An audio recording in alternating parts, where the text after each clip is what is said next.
মনে হয় যে সচেতনতা যতটা রয়েছে তার থেকে আতঙ্ক বেশি ছড়িয়ে পড়ে বিভিন্ন ধরনের সংক্রমণের ক্ষেত্রে। বিভিন্ন ভাবে বিভিন্ন সময় যে রোগ আসে, হঠাৎ করে আতঙ্কিত হয়ে পড়ি। তার আরেকটা অন্যতম কারণ হচ্ছে আমাদের বিভিন্ন নিউজ চ্যানেলে যেভাবে খবর পরিবেশন করা হয়, সেইটাতে আমরা সাধারণ মানুষজন অনেক বেশি আতঙ্কিত হয়ে পড়ি।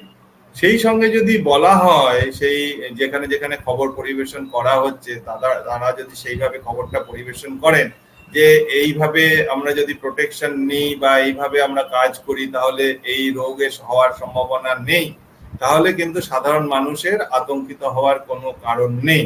সাধারণ মানুষ অনেক সময় সেই আওয়াজ শুনেই আতঙ্কিত হয়ে পড়েন। সেই জন্যই যেটা বলবো যে আমাদের যখন বার্ড ফ্লুর সংক্রমণ বাড়ে তখন আমাদের পশ্চিমবঙ্গ সরকার বা ভারত সরকার বিভিন্নভাবে বিভিন্ন গাইডলাইন কিন্তু তারা দেন যে অযথা আতঙ্কিত না হওয়া, যারা কাজ করছেন তাদের পার্সোনাল প্রোটেকশন নেওয়া এবং হ্যান্ড হাইজিন ঠিকঠাক রাখা, তার সঙ্গে যে খাবার যেটা খাচ্ছেন তারা সেটা সঠিকভাবে রান্না করে খাওয়া।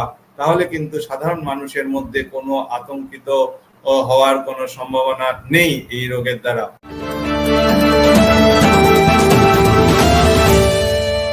সাধারণ মানুষকে আবারও বলবো, আপনারা অযথা আতঙ্কিত হবেন না। বার্ড ফ্লু মানুষের থেকে মানুষের দেহে ছড়ায় না, বার্ড ফ্লু ছড়ায় ইনফেক্টেড যে বার্ড, তার মাধ্যমে মানুষের দেহে আসে। আমরা ইনফেক্টেড বার্ড যারা কাজ করছেন তারা নিজেরা যদি প্রোটেকশন নেন তাহলে তাদের সেই রোগের সম্ভাবনা খুব কম।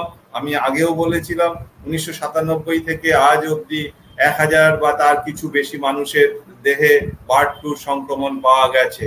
তাহলে সংখ্যাটা খুব বেশি নয়। তবুও বলবো যে কোনো আমরা একদম জিরো আতঙ্কে যদি নিজেদেরকে রাখতে চাই, তার জন্য আমরা যারা কাজ করছেন তারা নিজেরা যথোপযুক্ত ব্যবস্থা নেবেন। তার সঙ্গে সঙ্গে আমরা যখন চিকেন বা অন্যান্য যে ডিম যে খাই সেটা ভালো করে রান্না করে সেদ্ধ করে খেলে এবং আমরা যে হাত ধোয়া বা অন্যান্য যে হাইজিন মেনটেন করি তাহলে কিন্তু ভয়ের কোনো সম্ভাবনা নেই।